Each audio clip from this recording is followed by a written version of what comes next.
સ્થાયી સમિતિના chairman doctor Sheetal મિસ્ત્રીએ લીધો ટ્રેઝરી વિભાગની મુલાકાત. જોખમી રીતે રેકોર્ડના ઢગલા વચ્ચે કામ કરતા કર્મચારીઓની કરી ચિંતા. ટ્રેઝરી વિભાગના અધિકારીઓને બોલાવીને આપ્યો ઠપકો. તાત્કાલિક ધોરણે રેકોર્ડ રૂમ અન્ય ખસેડવા આપી સૂચના. કર્મચારીઓ અસુરક્ષિત હોવાનું ચેરમેને પણ સ્વીકાર્યું. જ્યારે આ અંગે ટ્રેઝરી વિભાગના અધિકારીને પૂછતા તેને પોતાની બેદરકારી છુપાવવાનો પ્રયત્ન કર્યો. જો કે સાહજી સમાચારના સવાલો સામે તેણે પણ સુધારવું પડ્યું કે તેમની ગંભીર બેદરકારીના કારણે કર્મચારીઓ અસુરક્ષિત હતા.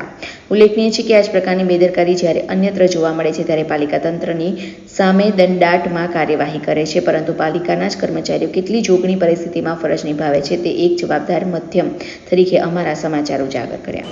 વડોદરા કોર્પોરેશનમાં એકાઉન્ટ, ઓડિટ, તમામ દરખાસ્તો, તમામ જે ઠરાવ થયા હોય આ બધાના રેકોર્ડ 10 વર્ષ સુધી રાખવાના હોય છે. ઇલેક્ટેડ વિંગ તરફની જે બિલ્ડિંગ છે ખંડેરાવ માર્કેટ, એના ફર્સ્ટ ફ્લોર ઉપર રેકોર્ડ રૂમ છે અને પરિસ્થિતિ થોડી ભયજનક જણાય, કારણ કે ચારે બાજુ ફાઇલોના ઢગલા છે, વચ્ચે એકાદ બે કર્મચારી બેઠા હોય, જે રીતની એક્ઝિટ જોઈએ એ પણ નથી. એટલે જે પ્રમાણે મારા ધ્યાનમાં વસ્તુ આવી છે તો ભવિષ્યમાં આ રેકોર્ડ રૂમ અમે અન્ય જગ્યાએ શિફ્ટ કરીશું અને એને સીલ મારીશું કે જેમાં મેન પાવર નહીં હોય. જ્યારે બી કોઈ રેકોર્ડની જરૂર હશે ત્યારે માણસ જશે અને ખંડેરાવ માર્કેટની બિલ્ડિંગમાં જેટલું ઇલેક્ટ્રિફિકેશન છે એનો પણ સુધારો કરીશું. ગ્રાઉન્ડ +1 અને ગ્રાઉન્ડ +2ની બિલ્ડિંગ છે, વધુ સેફ્ટી અને સિક્યુરિટી માટે ફાયરના નોર્મ્સમાં જરૂરી ન હોવા છતાં હાઇડ્રન્ટ સિસ્ટમ લગાડી અને તમામ વિઝિટરો, સભાસદો, અમારા કર્મચારીઓ અને રેકોર્ડની સુરક્ષા માટે આજે કોર્પોરેશનમાં ફાયર હાઇડ્રન્ટ સિસ્ટમ લગાડવાનું નક્કી થયું છે.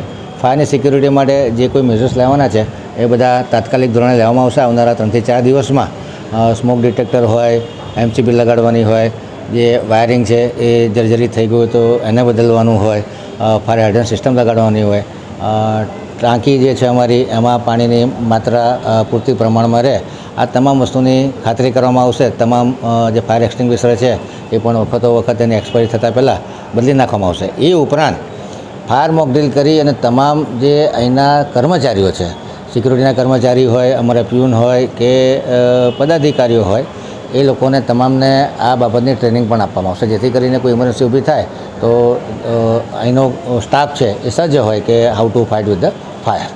રેકોર્ડ રૂમ નવો બનાવવાની વાત છે, પરંતુ જ્યાં સુધી રેકોર્ડ રૂમ નથી બનતો ત્યાં સુધી અંદર જે અત્યારે જોખમી રીતે કામ કરેલા કર્મચારીઓની સુરક્ષા માટે શું? મેં કીધું એમ કે આવનાર 2 થી 3 દિવસમાં તાત્કાલિક ધોરણે આ રેકોર્ડ રૂમનું શિફ્ટ કરે. તમારા વિભાગ અંતર્ગત આવતો આ જે ટ્રેઝર વિભાગ છે જેમાં રેકોર્ડ રાખવામાં આવેલા છે, ત્યાંના કર્મચારીઓની અસુરક્ષાને લઈને ક્યારેય તમારા ધ્યાન પર નથી આવી આ બાબત? જે બાબત છે જે ચેરમેન સાહેબે જે કીધું છે કે આગળની પ્રોસેસ કરવાનો છે, કરવામાં આવશે. આટલા વર્ષોથી કર્મચારીઓ અસલામત સ્થિતિમાં કામ કરી રહ્યા હતા, એ તમારા ધ્યાન પર ના આવ્યું? તમે તો એસીમાં નીચે બેસો છો ને, તમે અહીંયા ઉપર આવીને કોઈ દિવસે પરિસ્થિતિ જોઈ છે કે કર્મચારીઓ કેવી પરિસ્થિતિમાં બેઠા છે? આગ લાગે તો ભાગવાનો રસ્તો છે, તમે અંદર ચાલો. વસ્તુ જોયેલી છે અમે, ને આગળ જે કીધું છે એ પ્રમાણે પ્રોસેસ કરવામાં આવશે. અત્યાર સુધી કેમ આ લાપરવાહી કેમ હતી? આ કર્મચારીઓનો જીવની કોઈ કિંમત નથી? આમાં લાપરવાહી જેવું હતું નહીં, પણ જે ઇસ્યુ થયો છે તેને સોલ્વ કરવામાં આવશે. જે આગળ જે પ્રોસેસ છે એ કરવામાં આવશે. એટલે તમે આ વાતથી બિલકુલ જાણકારી હતી તમને કે આ રીતે કર્મચારી જોખમી રીતે કામ કર્યા છે? અત્યારે 10 વર્ષનો રેકોર્ડ બેઝમેન્ટથી લઈને ઉપર સુધી પડેલો છે અને કર્મચારીઓ અત્યારે જોખમી રીતે કામ કરે છે. તમને એક જ વસ્તુમાં કીધી છે કે આગળ જે પ્રોસેસ છે એ પ્રમાણે કરવામાં આવશે.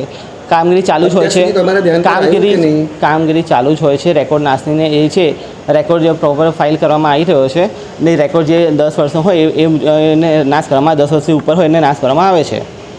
10 વર્ષના રેકોર્ડનો પ્રશ્ન નથી, રેકોર્ડ 20 વર્ષનો હોય તે પણ માન્ય છે, પરંતુ જે પરિસ્થિતિમાં કર્મચારી કામ કરે છે આ યોગ્ય છે?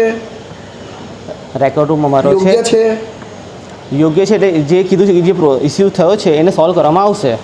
એટલે અત્યારે તમારા ધ્યાન પર આવ્યું આ ઇસ્યુ? મારું એ કહેવું છે અત્યારે તાત્કાલિક ધોરણે 3 દિવસ પછી માન લો રેકોર્ડ રૂમ બીજે ખસેડવામાં આવશે, ત્યાં સુધી જોખમી રીતે કર્મચારી કરશે. અત્યારે શું? અત્યારે એનું જે છે એનું યોગ્ય નિરાકરણ કરવામાં આવશે. જે ઇસ્યુ ઊભો થયો છે એનું નિરાકરણ પ્રોપર કરવામાં આવશે. તમે અંદર વિઝિટ કરી? મેં જોયેલી છે ને મેં કીધું એનું પ્રોપર નિરાકરણ કરવામાં આવશે હવેથી. એટલે અત્યાર સુધી કર્મચારીઓ અસુરક્ષિત હતા એવું તમે સ્વીકારો છો? અસુરક્ષિત નહોતા, પણ હા જે ઇસ્યુ છે થયો છે એનું યોગ્ય નિરાકરણ કરવામાં આવશે. અસુરક્ષિત નહોતા, હા રેકોર્ડની કામગીરી અંદર ચાલી રહી હતી, રેકોર્ડ રૂમ છે અને ત્યાં કામગીરી ચાલી રહી હતી. તો એમની સુરક્ષાની બાબત પણ તમારી જવાબદારી અંતર્ગત આવે ને, કારણ કે તમે વિભાગના વડા છો. તો એની યોગ્ય કાળજી કરવામાં આવી હતી ને તો પણ જે ઇસ્યુ થયો છે એને સોલ્વ કરવામાં આવશે. શું નામ આપનું?